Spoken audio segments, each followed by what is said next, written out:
नमस्कार मित्रांनो. जसं की तुम्हाला माहीतच आहे, मी डिप्लोमा इलेक्ट्रिकल इंजिनिअरिंगच्या विद्यार्थ्यांसाठी एज्युकेशनल व्हिडिओ बनवत आहे. तर आज आपण electrical power generation, transmission and distribution या विषयातील एक महत्त्वाचा भाग शिकणार आहेत. आपल्या सब्जेक्टचा कोड आहे 313333. आजच्या लेक्चरमध्ये आपण पुढील 2 टॉपिक्स शिकणार आहेत.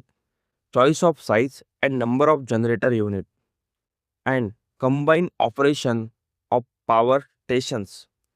हे दोन्ही topics economical of power generation and interconnect power system या चॅप्टरमधील महत्त्वाचे टॉपिक आहेत. या आधीच्या व्हिडिओमध्ये आपण cost of generation, base load, peak load तसेच या चॅप्टरमधील इतर महत्त्वाचे संकल्पना समजून घेतल्या आहेत.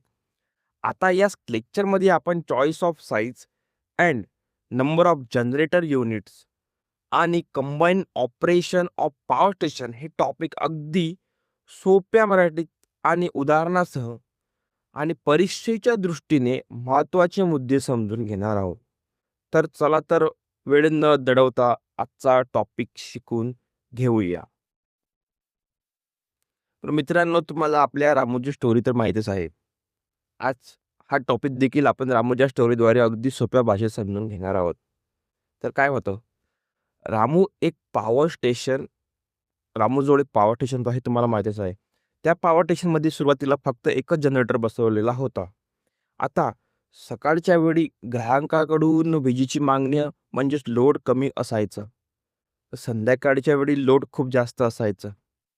आणि कधी-कधी काय झालं, सुरुवातीला त्यांनी जो पॉवर स्टेशन लावला होता, तेव्हा गावातील लोकसंख्या पण कमी होती. नंतर हळू लोकसंख्या पण वाढली. त्यामुळे त्याचं काय व्हायचं, जनरेटरवर ताण यायचा किंवा खूप वेळा त्याचं जनरेटर पण त्याचं बंद व्हायचं. पण रामूकडे एकच जनरेटर असल्यामुळे सकाळी कमी लोड असो किंवा संध्याकाळी जास्त लोड असो, त्याच्याकडे तो एकच जनरेटर वापरायला लागत होता. आता यामुळे काय समस्या निर्माण होत होत्या, जर आपण हायड्रो पॉवर प्लांटचा विचार केला तर जनरेटर चालवण्यासाठी लागणारी ऊर्जा म्हणजेच पाणी, थर्मल पॉवर प्लांटमध्ये जनरेटर चालवण्यासाठी लागणारी ऊर्जा म्हणजे कोळसा. सकाळच्या वेळी लोड कमी असूनही मोठ्या क्षमतेचा जनरेटर चालू असल्यामुळे पाणी किंवा कोळशाचा अनावश्यक वापर होत होता. म्हणजेच पॉवर स्टेशनचे जे ऑपरेटिंग कॉस्ट होते ते वाढत होते आणि ऊर्जेचा अपव्यय होत होता. तर संध्याकाळच्या वेळी तोच जनरेटर पूर्ण क्षमतेने काम करत होता. पण जर अचानक लोड आणखी वाढला तर एकट्या जनरेटरवर जास्त ताण येत होता. अशा वेळी जनरेटर ओव्हरलोड होण्याची किंवा ट्रिप होण्याची शक्यता देखील वाढत होती. आणखी एक मोठी अडचण, रामूकडे दुसरा जनरेटर नसल्यामुळे जर त्या एकमेव जनरेटरमध्ये काही बिघाड झाला तर संपूर्ण पॉवर स्टेशन बंद पडत होते आणि सर्व ग्राहकांना वीज पुरवठा खंडित होत होता. मग प्रश्न असा पडतो की रामूने या सर्व समस्या कशा सोडवल्या? याचं प्रश्नाचं उत्तर आपल्याला आज 2 टॉपिकमध्ये मिळणार आहे. चला तर आता choice of size and number of generation unit, combine operation and power station हे टॉपिक समजून घेऊया.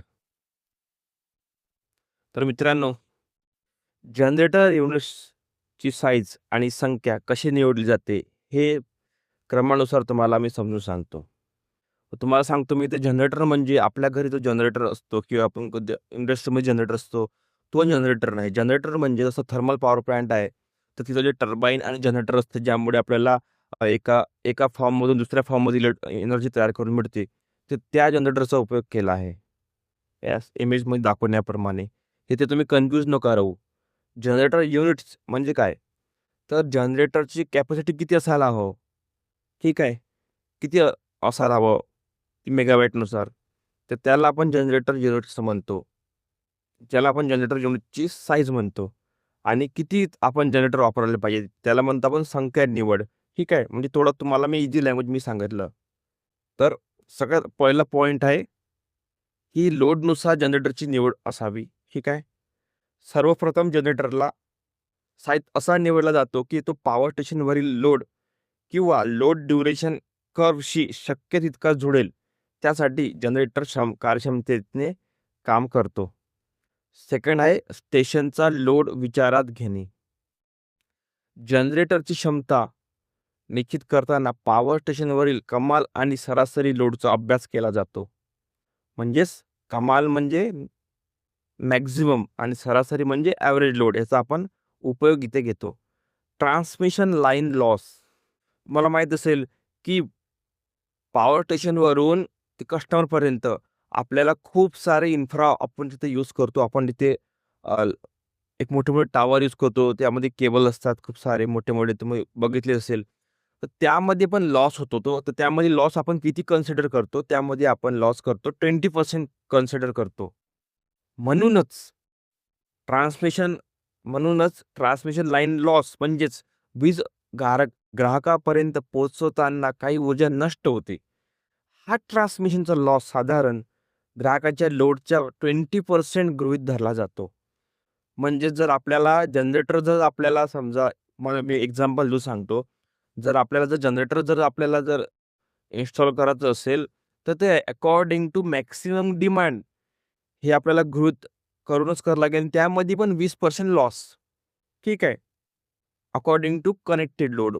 जेवढा ग्राहकांना लोड लागतो त्याचा 20% लॉस करूनच आपण ते जनरेटरची कॅपॅसिटी ठरवली पाहिजे. म्हणजे काय होईल? आपलं जनरेटरवर लोड नाही येईल. ठीक आहे. ट्रान्समिशन लाईन लॉस हेच आपण झालं सॉरी. भविष्यातील वाढ. आता भविष्यातील वाढ म्हणजे कसं, आपण समजा आज लावलं एका कॅपॅसिटीचं फॉर एक्झाम्पल जनरेटर. मग काय होणार? येणाऱ्या दिवसामध्ये तिथे पॉप्युलेशन वाढणार. ठीक आहे. त्यानंतर पॉप्युलेशन सोबत ग्राहकाच्या घरी जी इक्विपमेंट असते त्यामध्ये पण बदल होणार.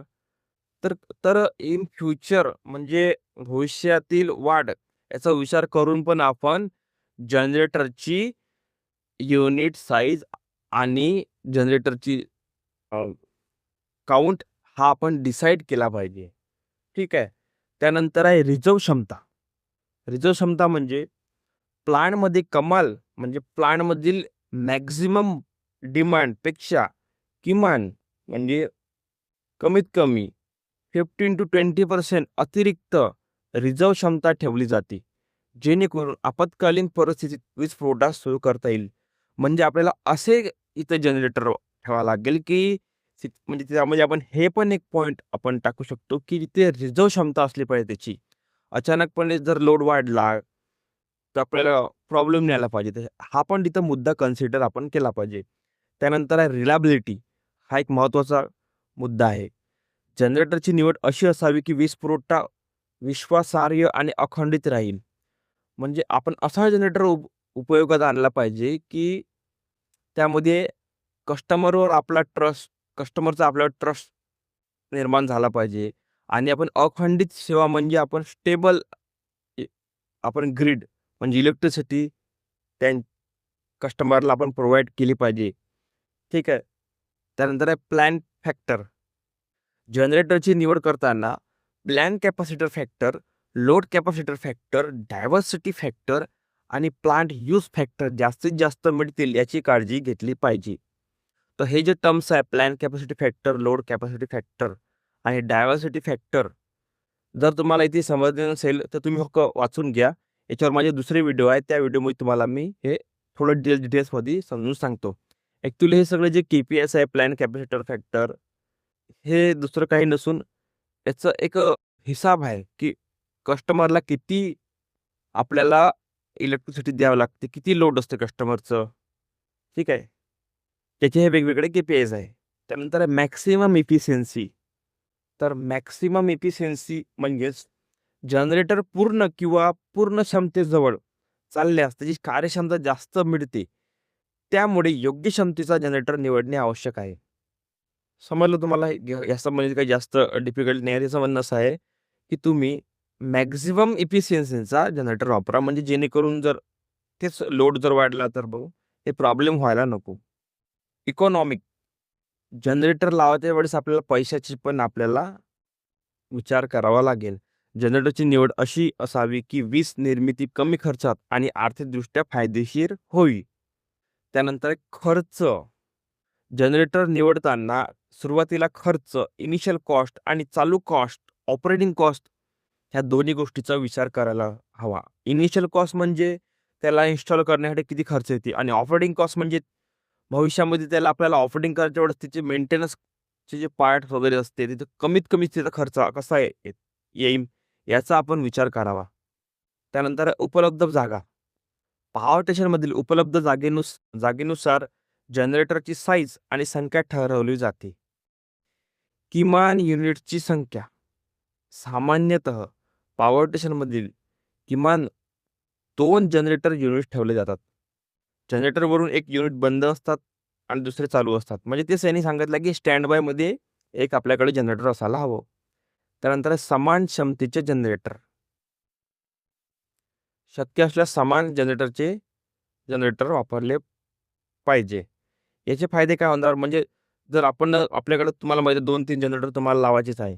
तर लेखकाचं म्हणणं आहे की यामध्ये समान क्षमतेचे जनरेटर असावे. म्हणजे समान क्षमतेचे काय होणार, याचा फायदा काय होणार, स्पेअर पार्ट सहज बदलता येतात.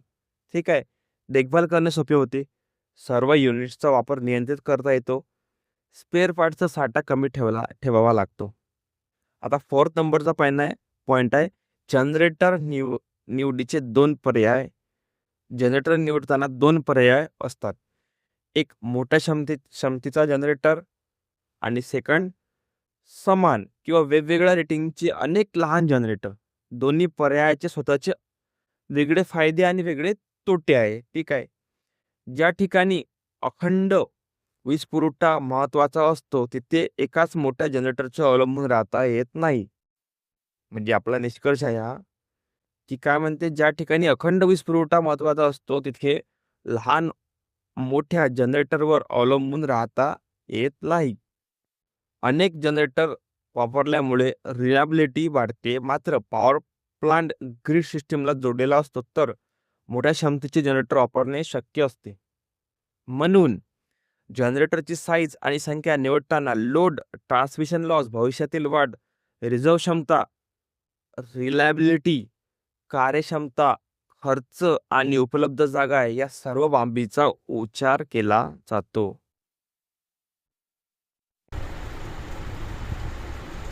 तर मंडळी, यानंतरचा सिलेबसचा नेक्स्ट भाग आपण नेक्स्ट व्हिडिओमध्ये बघू.